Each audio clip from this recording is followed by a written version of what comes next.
La actuación de la Corte Constitucional es motivo de análisis entre los expertos de esta materia. Sus últimos fallos han causado numerosos cuestionamientos, tanto que consideran que la Corte Constitucional no está actuando jurídicamente. Cuando usted mira un órgano que ha perdido la rigurosidad en el análisis, en la reflexión y en su tarea, no tiene fundamento hablar, pensar y cualquier discurso de que las razones son distintas a las razones jurídicas. Señalan que hay sistemáticos errores y sistemáticas ausencias de rigurosidad, por ejemplo en los decretos ley que envió el Ejecutivo en materia urgente económica y que fueron rechazados.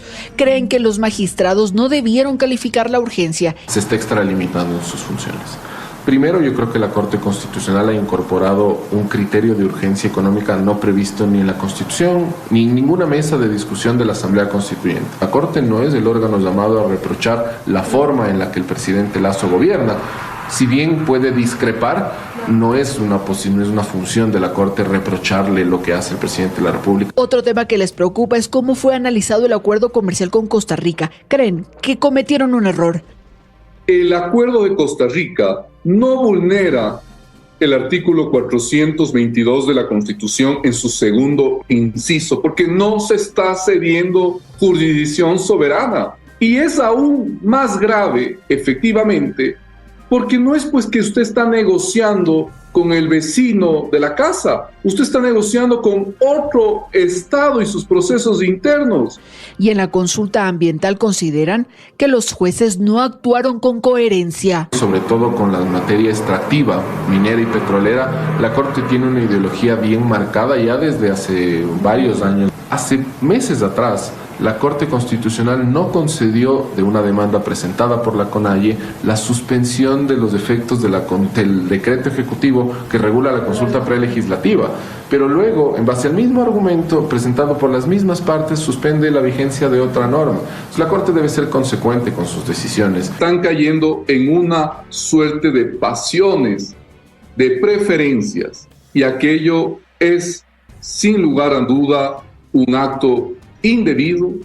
Sin embargo, la Corte Constitucional no es sujeto de control, sus decisiones no son apelables y sus jueces tampoco pueden ser enjuiciados políticamente. En tiempos de ofertas de campaña, la Corporación de Estudios para el Desarrollo Cordes plantea una pregunta clave. ¿Con qué? ¿Con qué se va a financiar la lista de promesas de quienes aspiran a gobernar? Según sus cálculos, por ejemplo, en 2023 Ecuador crecerá apenas un 1%, por debajo de las expectativas del Banco Central. Y el déficit, según sus proyecciones, sería al menos del 4%, el doble de lo que se espera desde el Ministerio de Finanzas. Los ingresos en el primer semestre fueron mayores que los gastos en el año pasado. En este año estamos viendo este déficit que, como digo, supera los 1.400 millones y se debe a dos causas principales. Una de ellas, la disminución de los ingresos por exportación de petróleo.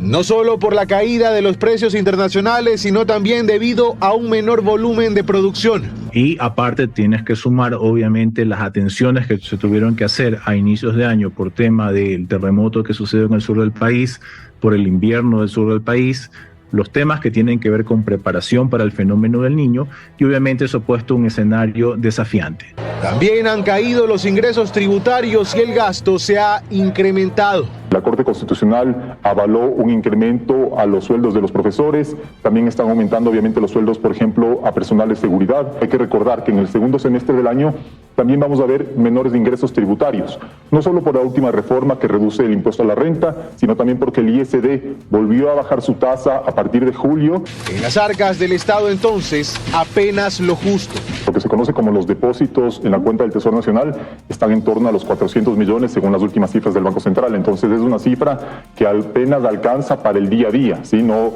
es algo que permita, por ejemplo, pensar en un incremento en el gasto para reactivar la actividad económica por esa vía. Y advierte lo peligroso de querer echar mano de las reservas internacionales para financiar gastos. Propuesta de al menos 3 de 8 candidatos. Ese rubro, según Cordes, también presenta una disminución. Hoy hay 2.300 millones de dólares menos que hace apenas año y medio. Entonces repite la pregunta a los candidatos, ¿con qué? Efectivamente, todos los días en redes sociales se puede observar el accionar por parte de delincuentes que están atacando en diferentes zonas de Guayaquil. Desde la Policía Nacional mencionan que los distritos más conflictivos continúan siendo el distrito Modelo, el distrito Nueva Prosperina y también el ubicado en el sur del puerto principal. Los videos son aterradores y se puede ver la violencia con la que sigue atacando los antisociales. Tenemos un reportaje a continuación. Definitivamente por todas partes está la delincuencia armada. Son imágenes del intento de robo a una pareja que estaba en su vehículo parqueado en la Kennedy Norte de Guayaquil, donde pese a haber cámaras de seguridad en el lugar ya nada detiene a los bandidos. A tiempo el conductor del carro reaccionó y logró escapar del lugar. La Kennedy es uno de los sectores que le pertenece al distrito Modelo, en la mayor incidencia delictiva con más de 6.000 eventos delictivos, entre robo a personas, robo a carros, robo a casas, a unidades económicas, reportadas en lo que va del año. Solo la Kennedy reporta 1.177 eventos delictivos. Lo desolado de este lugar lo convierte en propicio para que accionen los delincuentes. ¡Qué horror! Lamentablemente no hay nadie, ni nada.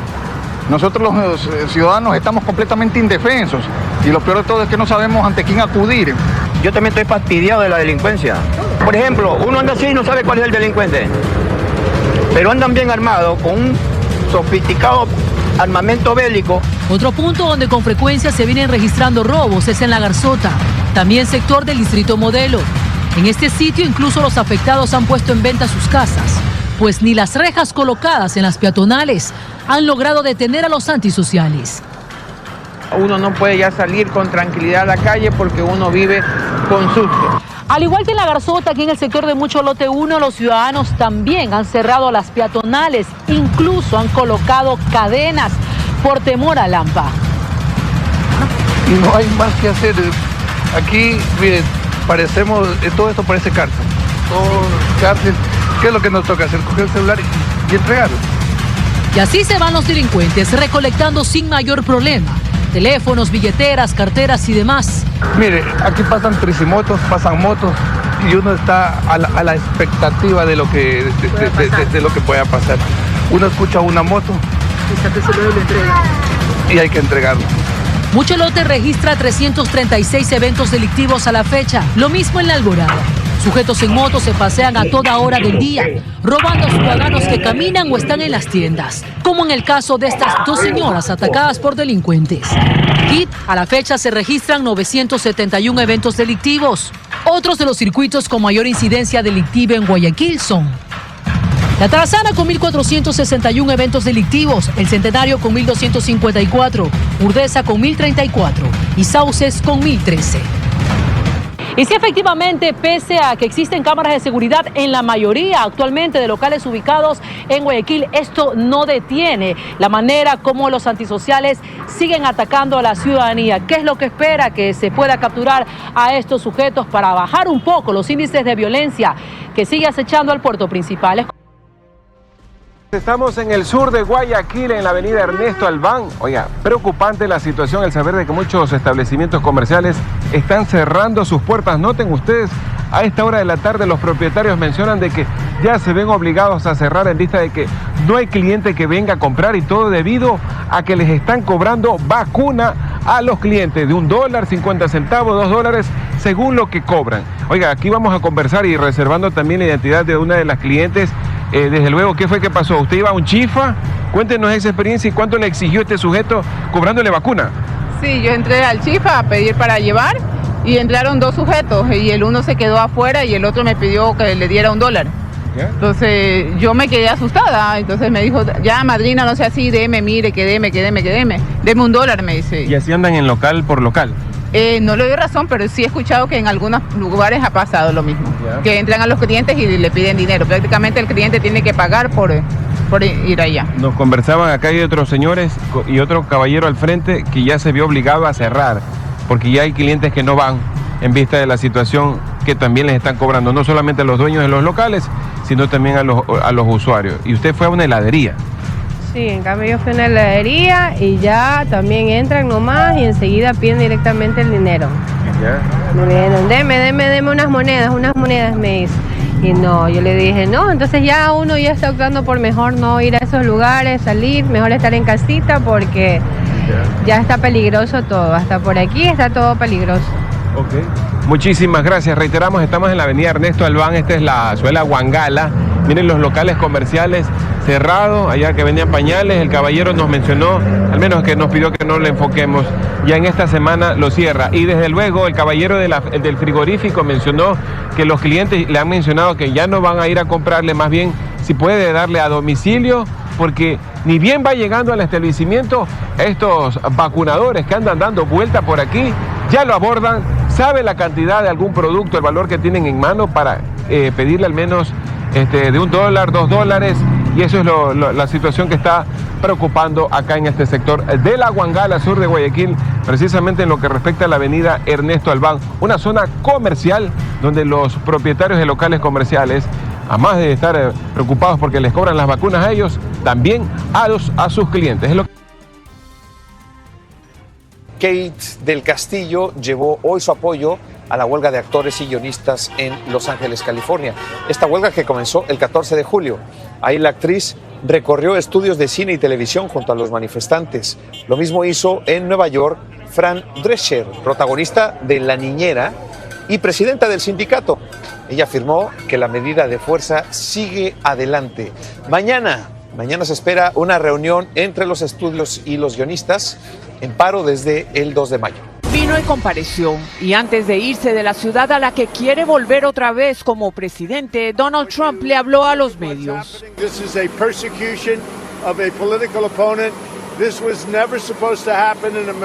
Con la cúpula del Capitolio de guardia en una ciudad aún traumatizada por la violencia del 6 de enero, Donald Trump entró a la Corte Federal de Washington por un túnel y, lejos de las cámaras, se entregó por tercera vez a la justicia en calidad de arrestado. De los 3 casos, es el caso más serio y puede tener las peores consecuencias para Donald Trump. Le tomaron las huellas y la foto policial que usarán será de archivo. Y sentado entre sus 2 abogados, el exmandatario se declaró no culpable de los 4 cargos federales por conspiración contra Estados Unidos, los votantes y 2 para obstruir el proceso democrático. La defensa del exmandatario afirma que el Departamento de Justicia, bajo las órdenes del presidente Joe Biden, está obstruyendo la elección. So that he is in court in depositions and distracted, so that he won't properly run for 2024, and frankly it's not going to work. Y sus partidarios dicen que está siendo perseguido injustamente. Únicamente están dándole enfoque a estos casos de Donald Trump, mientras que están ignorando por completo las acusaciones y las declaraciones de informantes que están hablando en contra de Hunter Biden y también de Joe Biden. En la imputación de 45 páginas, Smith no llegó a acusar a Donald Trump de incitar a la insurrección, pero sí afirma que estaba consciente de que había perdido las elecciones y que aún así promovió mentiras y estrategias fraudulentas para interrumpir el proceso político. Lo que está más en juego es la confianza que nosotros tenemos en nuestro sistema de elecciones, de nuestro sistema de poder elegir nuestros políticos y líderes.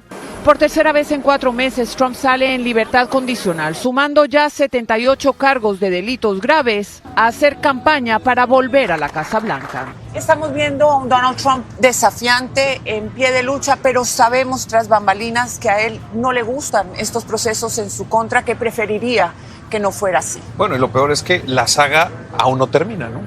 No, y él lo sabe y lo ha dicho. Él está consciente que antes del final del mes la fiscal del condado de Fulton en Georgia va a presentar otro caso criminal en su contra, también por tratar de revertir el resultado de las elecciones en ese estado, Julio.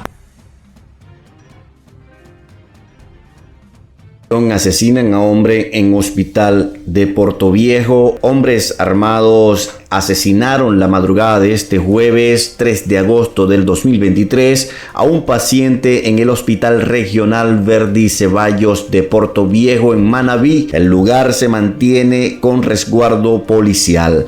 Dos individuos, los 2 entraron, se fueron ahí saliendo disparando, amedrentando a la gente para que nadie se meta. La víctima de 21 años se recuperaba de un ataque armado que había sufrido a finales de julio en San Alejo. Conocemos que el día viernes de la semana anterior había ingresado a la clínica San Francisco Posterior de aquello es derivado acá al Hospital Verdi Ceballos, es decir, ha permanecido aquí por alrededor de 6 días. 2 hombres habrían llegado en una moto al hospital y según el reporte se hicieron pasar por los familiares de un paciente para ingresar a la casa de salud y cuando localizaron al joven le dispararon varias veces. Medios locales aseguran que tras el hecho los sicarios huyeron. Las personas que a esa hora estaban en el hospital entraron en pánico al escuchar los disparos. Tras el hecho violento, la policía recibió la alerta sobre este hecho y se activó el código plata en esta casa de salud Manavita.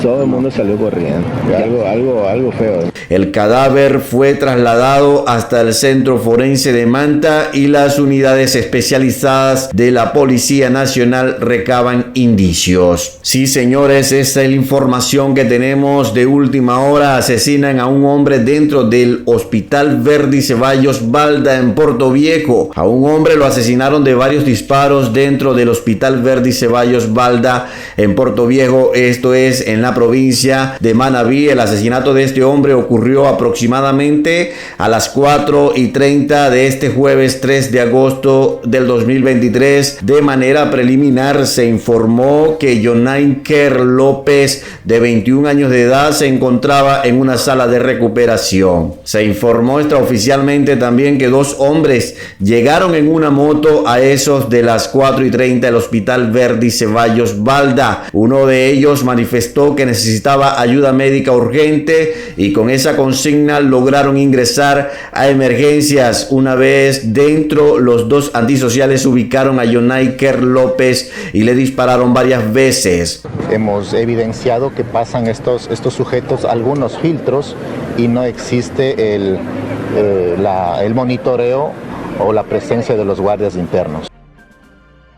Los sicarios huyeron de manera inmediata ante el susto y los gritos de quienes estaban en el hospital a esa hora. Inmediatamente la policía recibió la alerta sobre este hecho y se activó el código plata en esta casa de salud Manavita. La activación del código plata es una estrategia para dar seguridad a las unidades de salud del Ecuador. Así llegan decenas de policías y hasta militares en caso de ser necesario. Una vez se activó este código, nadie ingresaba ni salía del Hospital Verdi Ceballos Balda, ni siquiera el personal que debía ingresar a laborar en la mañana. Bueno, queridos amigos, es la información que tenemos con respecto a estos sicarios que entran a un hospital de Portoviejo y matan a un joven que estaba internado. Pueden hacerlo allí en la caja de comentarios mientras que ustedes dejan su opinión. Continuamos con las noticias. El CNE pide al Ejecutivo ajustar el decreto de estado de excepción para garantizar la movilidad el día de las elecciones.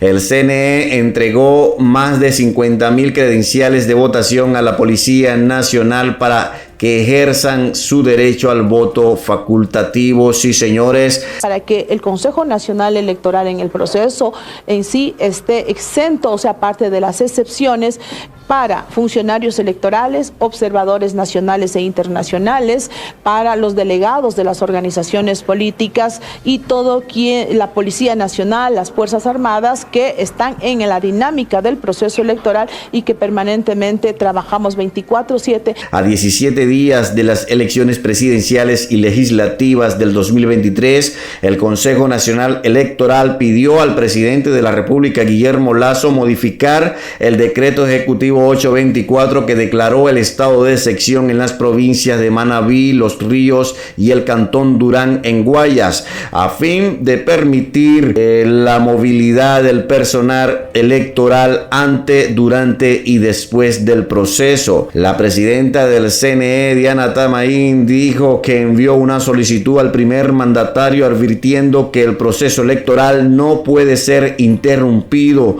y sobre todo el día de las elecciones cuando se instala la mesa de escrutinios permanente tanto a nivel nacional como provinciales y este proceso no puede detenerse. Lo que requiere el CNE es que en el decreto 824 se excluya a los funcionarios que laboran en el CNE a los observadores nacionales e internacionales, los delegados de las organizaciones políticas, miembros de las juntas receptoras del voto, Policía Nacional y Fuerzas Armadas. Todo esto porque el estado de excepción establece restricciones de movilidad desde las 22 hasta las 5. Nosotros cumplimos con el traslado de las solicitudes que nos llegan a las diferentes delegaciones y a la matriz. Luego de ello, la Policía Nacional, el Ministerio del Interior, tiene que cumplir con un protocolo para asignar. Hay una seguridad personal donde se asigna un grupo de policías para que le acompañen al asambleísta, pero hay otros casos en donde al no tener mayor riesgo, lo que hacemos básicamente es que el patrullero del sector esté circulando permanentemente por los alrededores de su domicilio y también en los eventos, en los mitines. La Fiscalía rechazó la decisión que le permite al juez Luis Antonio Rivera continuar conociendo el caso del presunto peculado contra Jorge Glass y otros exfuncionarios. La jueza Daniela Camacho no dio paso a la recusación presentada por la entidad. 2 meses han pasado ya desde que Fiscalía pidió fecha y hora para formular cargos contra el ex vicepresidente Jorge Glass, el ex secretario de la Reconstrucción Carlos Bernal y Pablo Ortiz, ex gerente de Ecuador Estratégico. Pero esa audiencia aún no se realiza, pese a que el Código Orgánico Integral Penal es claro. Desde la solicitud de Fiscalía, el juzgador tiene 24 horas para señalar día y hora para la audiencia, que deberá realizarse dentro de los 5 días posteriores a la solicitud.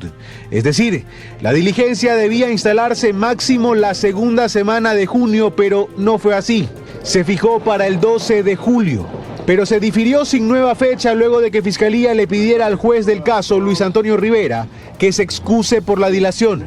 Fiscalía entonces recusó al juez. La demanda fue conocida por la jueza Daniela Camacho, quien la inadmitió este 1 de agosto. En el proceso, la defensa de Rivera explicó que no es la única causa que el juez despacha, que sabe que se pide celeridad, pero que labora dentro de las limitaciones propias de su trabajo.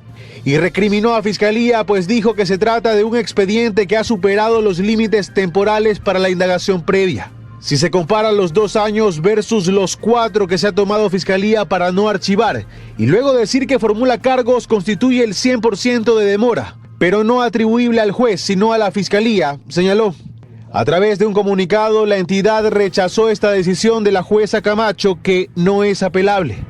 Rivera deberá convocar entonces en algún momento a esta audiencia, en la que Fiscalía sustentará un presunto peculado en la construcción de la vía Manta-Colisa de 22 kilómetros, cuyo costo asciende a $68 millones, y que fue declarada prioritaria, aun cuando luego del terremoto de abril de 2016, habían otros 587 proyectos de infraestructura de vivienda, salud y educación.